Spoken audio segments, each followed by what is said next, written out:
गासै मिडिया नायगिरि खौरां नायगिरि गासै रायजो राजाफोरनि सिगां बे समाव बेलासिनि गाहाम हामलायनाय आरो खुलुमनाय आं जासिहरबाय। दा बे समाव नैबे दिनैनि बे नोंथांमोननि मिडियानि गेजेरजों आङो गासै रायजो राजाफोरनिसिम आङो मोनसे खौरां दैथायहरनो नागिरदों बा फोसावनो नागिरदों जे जोंनि जितिदुवार दख'रा दुलाराय बर' फरायसा आफादा लोगोसेयैनो थाइखाजुरा दालाइसा एबसु जोङो जथायै नैबे थाइखाजुरा ओनसोलनि सिङाव थानाय रायन' गेलेग्रा गेवलां फोथाराव जे जोंनि जितिदुवार दख'रा एबसुनि खुंगा 20थि बोसोरसालिया जथुमा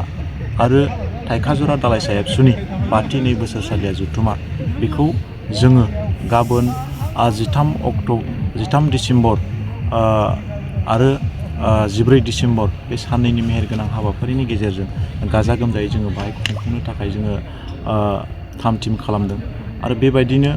गाबोन 13 अक्ट'खालि जोंहा हाबाफारि बायदियै जोङो बाहाय गाबोन फुंबिलिनि 9 रिंगानिफ्राय बाहाय जोङो मा होनदों बेखौ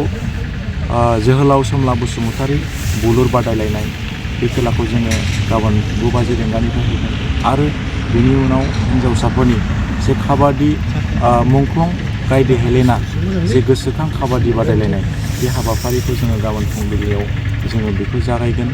आरो लोगोसेयैनो गाबोननि जे दिनाव जोङो फरायसाफोरनि जे थुनलाइयारि बादायलायनाय बे हाबाफारिखौबो जोङो गाबोननि गेजेराव जोङो खुंफुंगोन आरो बेनि उनावहाय जोङो मोनाबिलि समाव जोंहा देंखोगिरि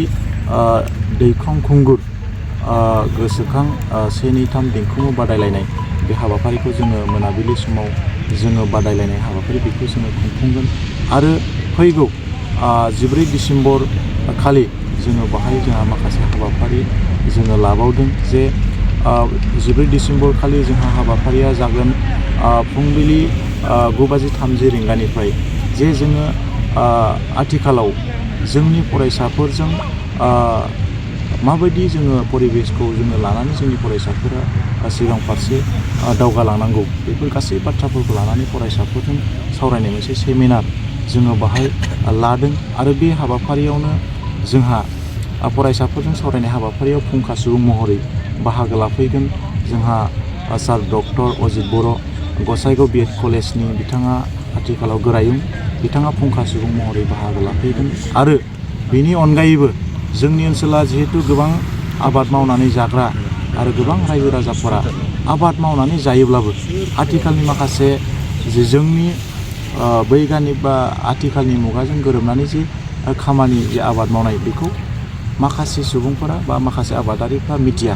दा बेखायनो जोङो खोब गोजोननाय मोन्दों जे गाबोन फैगौ 14 डिसेम्बर खालि जे आबादारिफोरजों जे सावरायनाय बाहाय जोङो जोंनि बे चिरां ओनसोलनिनो सिङाव थानाय बिजनीनि सासे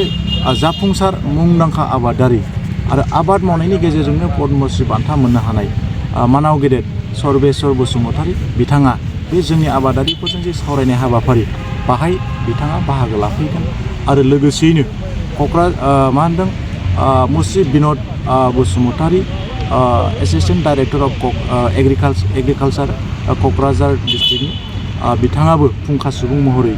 जोंनि बे हाबाफारियाव बाहागो लाफैनानै गोबां बिथिङाव आबाद मावनायनि सायाव बिथाङा जोंनो गियान होलांगोन दा बेखायनो आं खावलायहरनो सानदों जोंनि ओनसोलनि गासै रायजो राजाफोरा जाहाथे लैहोर लैहोर बे हाबाफारियाव बाहागो लाफैनानै जाफुंसार खालामो दा बेखिनि आरो सानजौफु 12 रिंगायाव जोंहा बाहाय गेवलां मेल मोनसे जोङो लागोन आरो बे गेवलां मेल जागोन आरो बे गेवलां मेलाव जोङो गुबैयै गोजोननाय मोन्दों जोंनि दुलाराय बर' फरायसा आफादनि आथिखालाव दुलाराय बर' फरायसा आफादखौ गोख्रोङै दैदेनबाय थानाय जे जोंनि दुलाराय बर' फरायसा आफादनि आफादगिरि मानाव गेदेर मुस्रि दिपेन बर' सारा जोंनि बे हाबाफारियाव गाहाय आलासि हिसाबै बाहागो लाफैगोन आरो मेल बेखेवगिरि आलासि हिसाबै चिरां जिल्ला दुलाराय बर' फरायसा आफादनि आफादगिरि मुस्रि दिलीप कुमार बसुमतारी बिथाङा बे हाबाफारियाव जोंजों बाहागो लाफैगोन आरो गोबां गेदेमा बिथांमोना जर'खा आलासि हिसाबै बाहागो लाफैगोन माननि आलासि हिसाबै बाहागो लाफैगोन बेखायनो बे ओनसोलनि साफ्रोमबो रायजो राजा नोंथांमोनखौ बे जोंनि जानो गोनां बे गेवलां मेलावबो लैहोर लैहोर फैनानै बाहागो लाफैयो आरो बाहागो लाफैनानै आथिखालाव दुलाराय बर' फरायसा आफादा मा खामानि मावबाय थादों आरो जोंनि माहारिनि थाखाय जोङो थांखि आरो बिथांखिफोरखौ जोङो आथिखालाव अबे दिगजों जोङो लानानै दिनै खामानि मावबाय थादों बेफोर गासै बाथ्राफोरखौ जोंनि दुलाराय बर' फरायसा आफादनि आफादगिरि दिपेन बर' सारनिफ्राय जोङो गासै बाथ्राफोरखौ जोङो मिथिनो हागोन। दा बेखायनो बे हाबाफारियाव जाहाथे गासै रायजो राजाफोरा जोंनि बे हाबाफारियाव लैहोर लैहोर फैनानै बाहागो लाफैयो बेखौनो जितिगुला दख'रा दुलाराय बर' फरायसा आफादनिफ्राय दिनै नैबे खौरांगिरि नैबे मिडियानि गेजेरजों आङो गासै रायजो राजाफोरखौ आपिल खालामहरो रिकुवेस्ट खालामहरो जाहाथे नोंथांमोना जोंनि बे हाबाफारिखौ साननैयावबो मैखोम बाहागो लानानै जाफुंसारहोयो। आरो मोनसे बाथ्राखौ आङो फोरमायहरबावगोन जे जोंहा जोबखालि मोनसे हारिमु मोनाबिलि बेबो थाबावगोन। बेवहायबो जों गासै रायजो राजा नोंथांमोना बाहागो लानानै जाफुंसार होयो बेखौनो आङो खेबसेबाव खावलायहरो। गोजोन्थों।